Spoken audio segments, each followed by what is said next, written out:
Good heavens, they can reach us without even entering our airspace? It's like they've invented some sort of aerial long arm. The joint Sino-Russian exercises have certainly attracted significant attention from the West, with some suggesting they could spark World War III. Currently, the US and many European countries express concern about Chinese and Russian bombers entering the Bering Strait. Hello everyone, have you heard about the latest kerfuffle in the world of international military shenanigans? Well, what have we here? It appears our friends across the pond are getting themselves into a right old tizzy over some military exercises. But is it really worth all this hullabaloo? Let's take a gander, shall we? Picture this, if you will. China and Russia, those two behemoths of the East, are engaging in a spot of military calisthenics. Naturally, this has caused quite a stir in certain quarters. But one must ask, is this truly a cause for alarm or merely a storm in a teacup? The ongoing strategic military exercises conducted by these two formidable nations have certainly caught the attention of the international community. One might even say it's caused quite a stir in the proverbial teacup of global politics. Now, before we dive headfirst into this geopolitical pudding, let's take a moment to ponder. What exactly are these exercises all about? Are they truly as significant as some would have us believe, or is it all just a storm in a teacup? Picture this, if you will. Chinese bombers and Russian forces flying in formation from the Kamchatka Peninsula like a flock of rather menacing metal geese. It's enough to make one's monocle pop out in surprise. But here's the rub. Is it really fair to compare these exercises to the actions of other nations, say our cousins across the pond? Let's embark on a jolly good exploration of this military minuet, shall we? Now, here's a puzzler for you. Does the location of these exercises really matter all that much?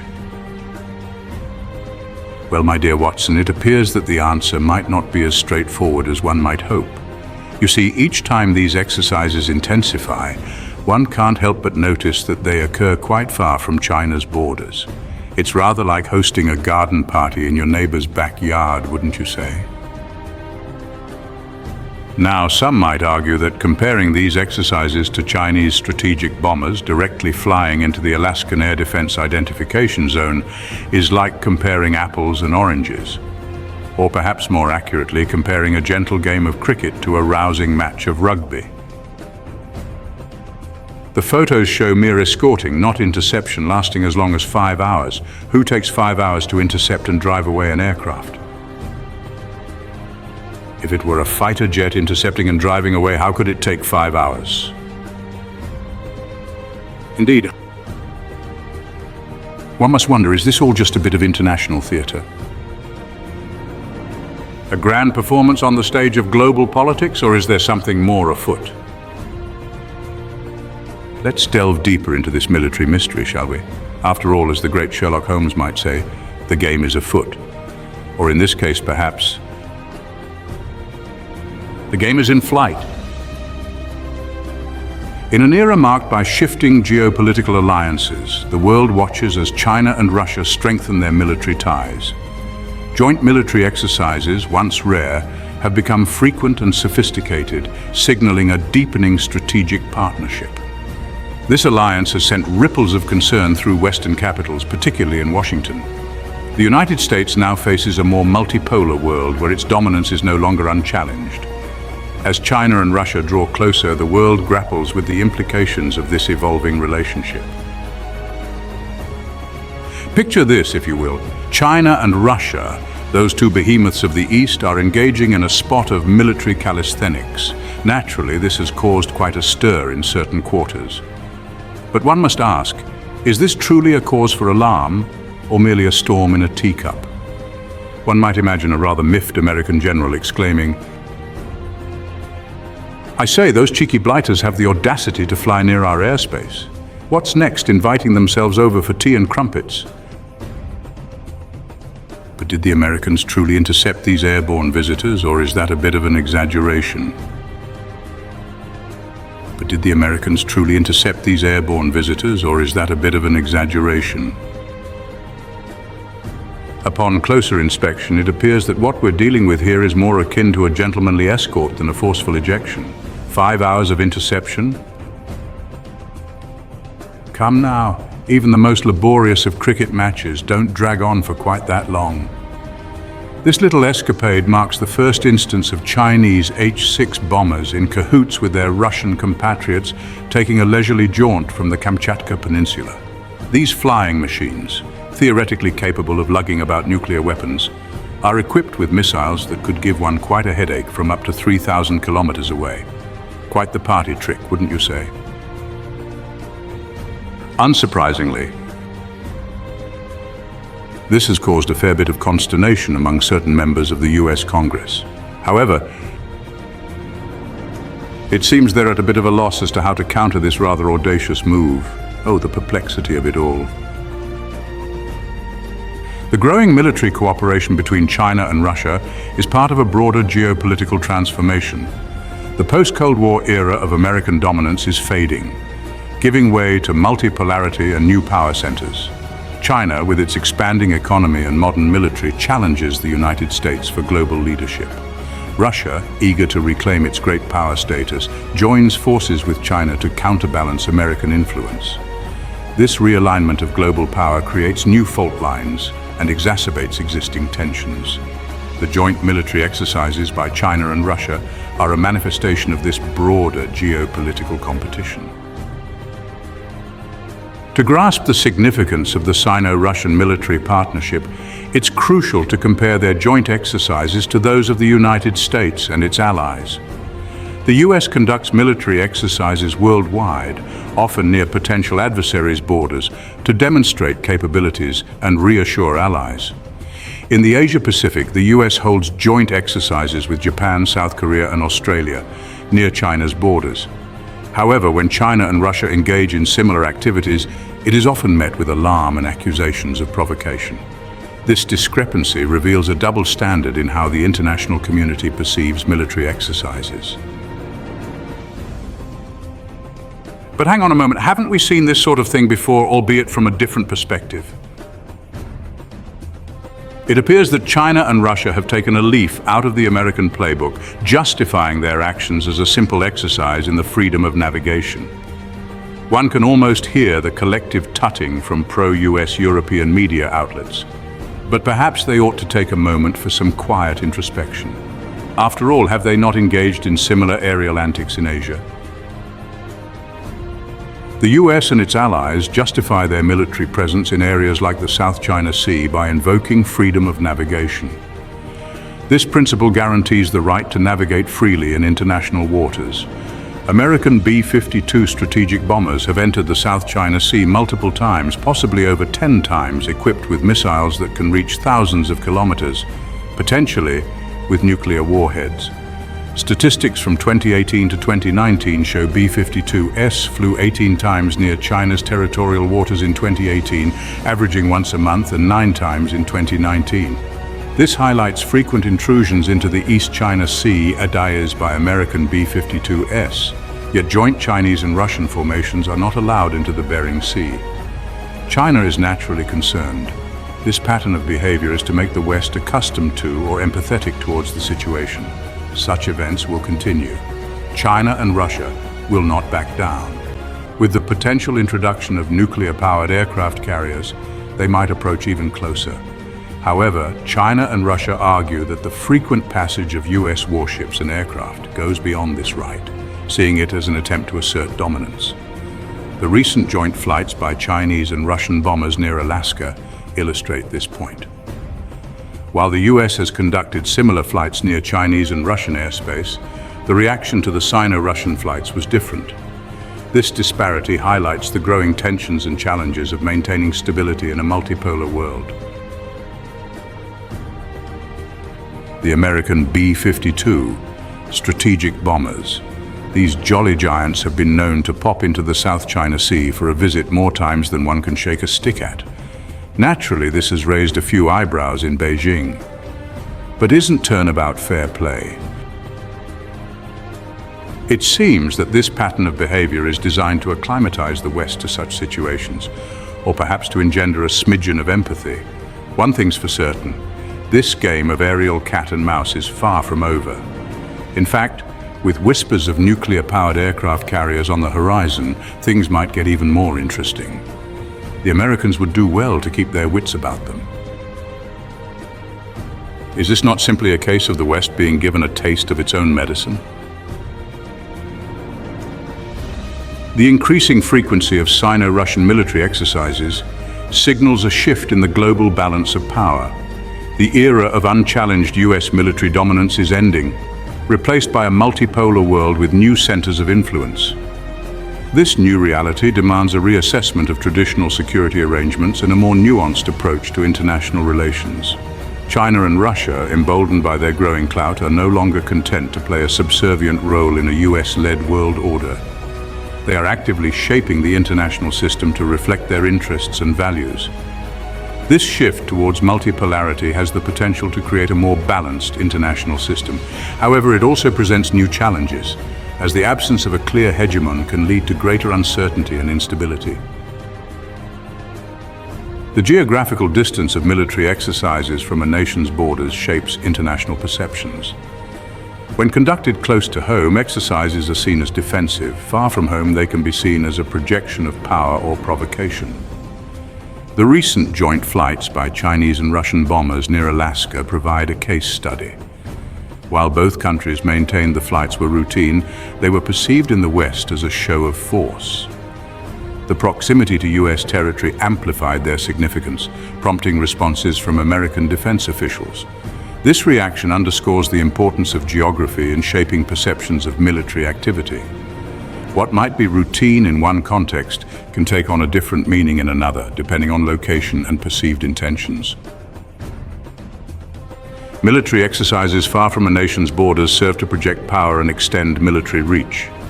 For China and Russia, conducting joint exercises in areas like the Bering Sea showcases their growing capabilities and ability to operate outside their traditional spheres. These exercises send a message to the US and its allies that China and Russia are no longer confined to their regional backyards. Moreover, these exercises allow China and Russia to test and refine their interoperability.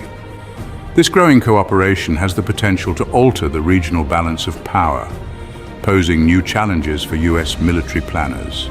The joint Sino-Russian exercises have certainly set the cat among the pigeons in Western circles. Some doomsayers are even suggesting this could be the spark that ignites World War III. Steady on, chaps, let's not get ahead of ourselves. Did you hear? The Yanks are in a right flap about those Chinese and Russian bombers swanning about near the Bering Strait. To put things into perspective, let's take a gander at some cold, hard statistics. In 2018, American B-52S took a fancy to China's territorial waters, dropping by no less than 18 times. That's more regular than afternoon tea. The following year saw a slight dip with only 9 recorded instances. Talk about the pot calling the kettle black. Joint exercises serve an important strategic messaging function. They allow countries to communicate intentions, signal resolve, and shape perceptions of both adversaries and allies. China and Russia's joint exercises send a clear message to the US. The era of unipolarity is over. These exercises challenge the established security order and assert their role as major global players. By coordinating their military activities, China and Russia demonstrate their commitment to their partnership and their willingness to challenge American hegemony. The international community's response to Sino-Russian military exercises often reveals a double standard compared to similar US exercises. When the US conducts exercises in the South China Sea or deploys warships to the Black Sea, it's framed as upholding freedom of navigation. However, when China and Russia engage in similar activities, it's met with accusations of provocation. This discrepancy is rooted in a bias that views Western military power as benign, while viewing actions by China and Russia with suspicion. This bias stems from a narrative that portrays the West as the defender of a rules-based order, while casting China and Russia as revisionist powers. This double standard creates mistrust and makes it difficult to address legitimate security concerns. The principle of freedom of navigation is often invoked by the US to justify its military presence in sensitive areas. However, the selective application of this principle exposes its hypocrisy. While the US defends its right to conduct operations near China and Russia, it reacts with outrage when those countries conduct similar operations near US territory. This double standard was evident during the incident involving Chinese and Russian bombers near Alaska. The US condemned the flights as provocative, despite them being in international airspace.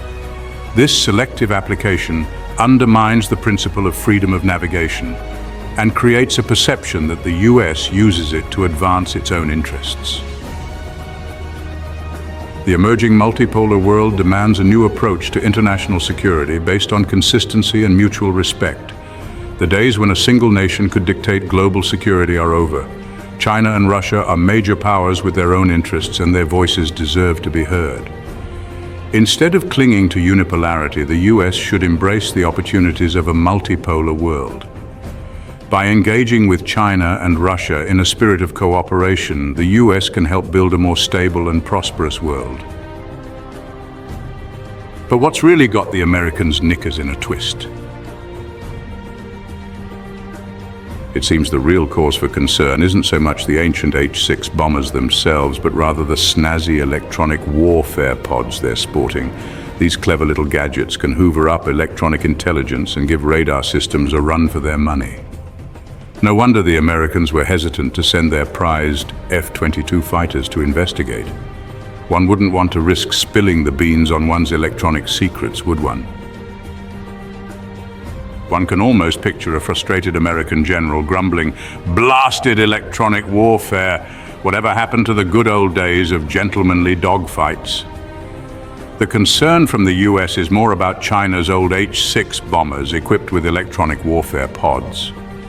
These pods can collect electronic intelligence and counter radar systems, underscoring why the US refrained from deploying F-22 fighters in response, as there was a risk of compromising sensitive electronic parameters.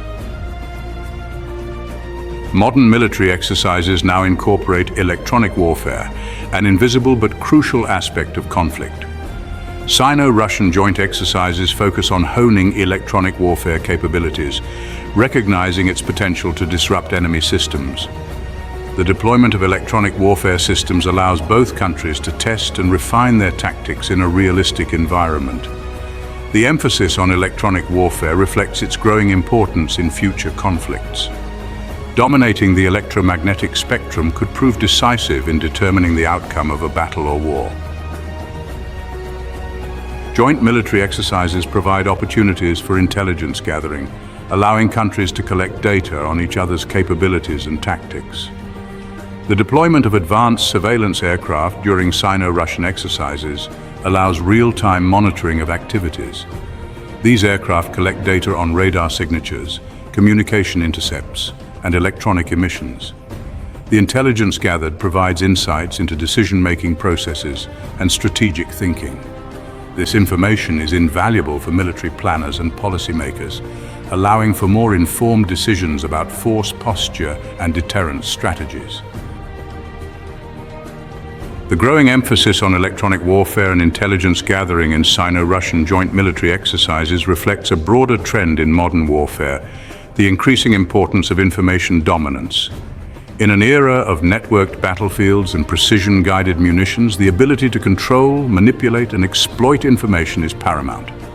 China and Russia recognize that future conflicts will be won not only through brute force, but also through technological superiority and the ability to outmaneuver adversaries in the electromagnetic spectrum.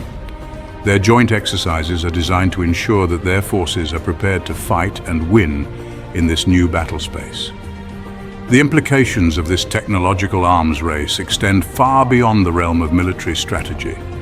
The technologies and tactics developed for electronic warfare and intelligence gathering have applications in other domains, including cybersecurity, espionage, and even domestic surveillance. As these technologies continue to evolve and proliferate, they will have a profound impact on the balance of power, both between nations and between governments and their citizens. As we step back and survey the broader landscape, it becomes clear that these military exercises, be they Sino-American, Sino-Russian, or involving Japan, the US, and South Korea, are all part of a grand geopolitical chess match. And like any good game of chess, timing is everything. Could the current US election be influencing these dynamics? Indeed, questions are swirling about America's commitment to defending Taiwan, with both Trump and Biden offering responses more ambiguous than a poorly written novel. It seems the US is reluctant to nail its colors to the mast, but you can bet your bottom dollar they'll be asking for financial contributions. In geopolitics, military exercises are not just displays of might, they are strategic moves to achieve specific objectives. Sino-Russian joint exercises advance their interests on the world stage. For China, these exercises challenge US dominance in the Asia-Pacific. By showing strength with Russia, China deters adversaries like Japan and Taiwan. Russia uses these exercises to project power and oppose US hegemony. Aligning with China, Russia counters NATO expansion and asserts global relevance. Joint exercises deepen their cooperation on arms sales, energy security, and cyber warfare.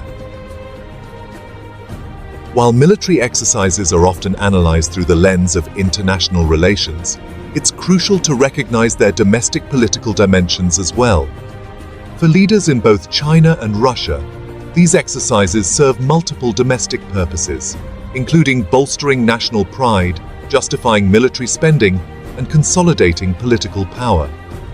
In China, the ruling Communist Party often uses displays of military might to stoke nationalist sentiment and legitimize its rule.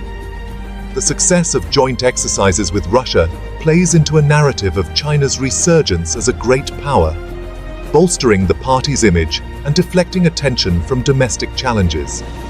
Similarly, in Russia, President Vladimir Putin has long used military strength as a source of legitimacy, projecting an image of Russia as a resurgent power capable of defending its interests on the world stage. Joint exercises with China feed into this narrative, bolstering Putin's popularity and justifying increased military spending. The timing of these exercises is often carefully chosen to coincide with important domestic political events, such as elections or party congresses, allowing leaders to capitalize on the nationalist fervor they generate. This interplay between domestic politics and foreign policy underscores the complex motivations behind military exercises and their multifaceted implications. The growing military cooperation between China and Russia represents one of the most significant geopolitical developments of the 21st century. The deepening Sino-Russian alliance creates new challenges for the United States and its allies. The combined military might of China and Russia poses a formidable challenge to US military dominance. However, the Sino-Russian partnership is not without its limitations. The future of the international order will be shaped by how the United States responds to this evolving geopolitical landscape. Now, here's a thought to chew on. Is it really China challenging US hegemony, or is it the other way around? The evidence suggests that it's the Americans who are busily forming alliances near China's borders, not vice versa. Perhaps we need to take a step back and reassess our perspective, eh? The US is actively containing China by forming various alliances near China's borders, not the other way around. Hence, the portrayal of China as challenging US hegemony is misleading. Occasional Chinese and Russian forays into Alaskan airspace are not acts of aggression akin to the Axis powers of World War II. With an increasing number of Chinese naval and aerial assets, these operations will become more frequent. China's growing military presence is a reaction to US containment strategies. I say, old boy, these occasional Chinese and Russian forays into Alaskan airspace, they're hardly the second coming of the Axis powers, are they? As China continues to expand its naval and aerial assets, we can expect these operations to become as regular as rain in Manchester. But let's not lose our heads. This growing military presence seems more a reaction to American containment strategies than a nefarious plot for world domination. The Yi-Jing's Yi hexagram offers profound insights that can be applied to the strategic implications of Sino-Russian joint military exercises and broader geopolitical dynamics. Let's explore how this ancient wisdom relates to modern strategic management and investment strategies.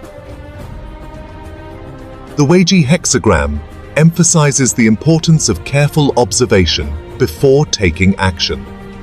In the context of military exercises and geopolitical strategies, nations should thoroughly assess situations before making moves. This video highlights how China and Russia are strategically timing and positioning their exercises, demonstrating a careful approach to challenging existing power dynamics. Yi represents a transitional phase, suggesting that adaptability is crucial. The evolving nature of military exercises and geopolitical strategies reflects this principle. Nations must be prepared to adjust their approaches in response to changing global dynamics and technological advancements. The hexagram warns against reckless action while also encouraging progress. This balance is evident in how China and Russia are gradually expanding their military reach without direct confrontation. Their approach is assertive, yet calculated, mirroring the hexagram's advice to move forward cautiously. Yi, as the final hexagram, represents the completion of one cycle and the beginning of another. This concept is reflected in the shifting global power dynamics.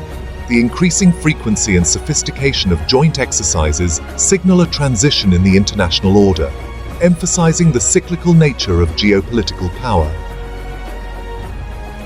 The intensifying rhythm of Sino-Russian military exercises echoes across the global stage, signaling a shifting world order. The international arena is transforming into a multipolar stage where new alliances challenge old assumptions. These coordinated movements are not mere exercises. They are the birth pangs of a new era. This new era demands a recalibration of perspectives. The United States must confront a more complex reality. The world is no longer a chessboard where one player calls all the shots. As China and Russia deepen their partnership, the world watches with anticipation and apprehension. Will this new era be marked by cooperation or conflict? The answers hinge on the choices made by all actors on the global stage. As we wrap up this rather lengthy exploration of Sino-Russian military shenanigans, one thing becomes abundantly clear.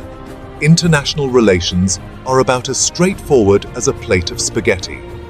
What appears at first glance to be aggressive posturing may, upon closer inspection, reveal itself to be a complex dance of action and reaction, with each party responding to perceived threats and opportunities.